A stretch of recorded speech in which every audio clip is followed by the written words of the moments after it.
Tomorrow's a new day. We're going to tackle it tomorrow, and I'll film it too.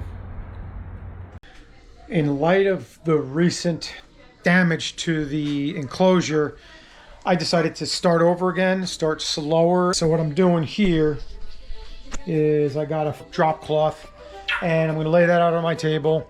And I've got my winter mainsail cover here. So I'm going to trace that out. Not giving up. You gotta keep going.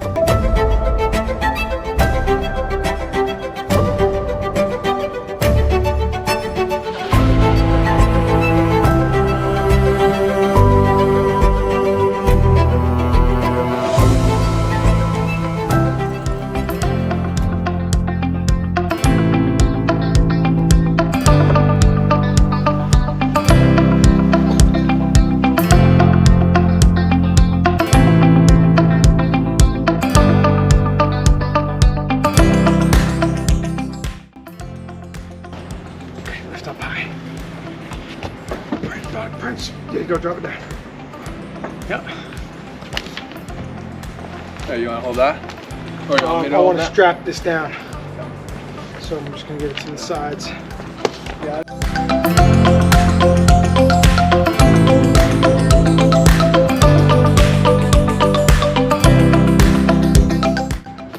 It's good.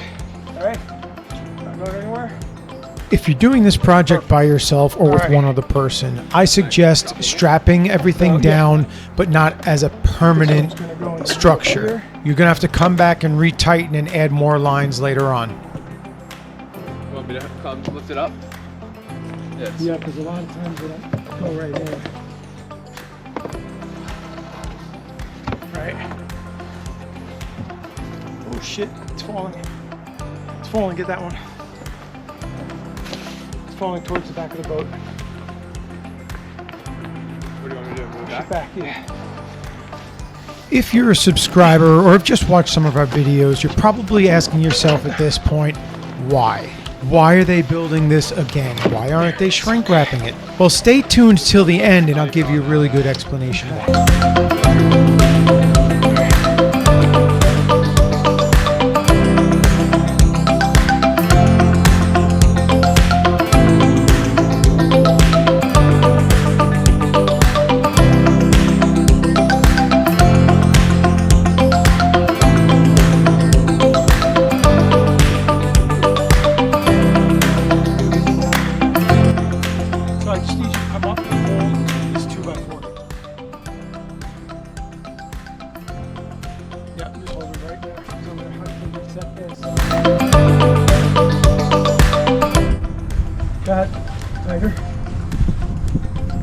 It's moments like these with my son that I will cherish forever. It's time like this you can never get back. Now half back over, and now you twist it.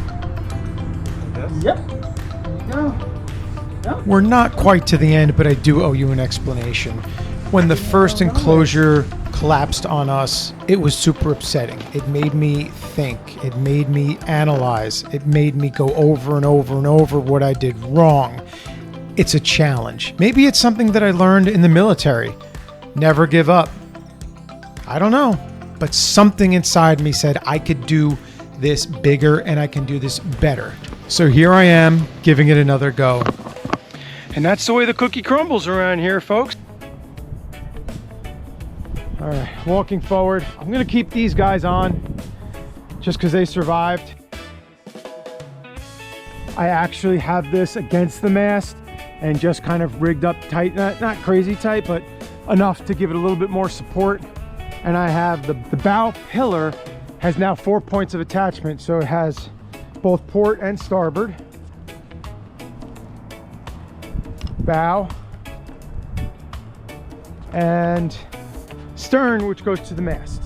So down the line here, I'm gonna add 8 more ribs going across, and then the furring strips going down.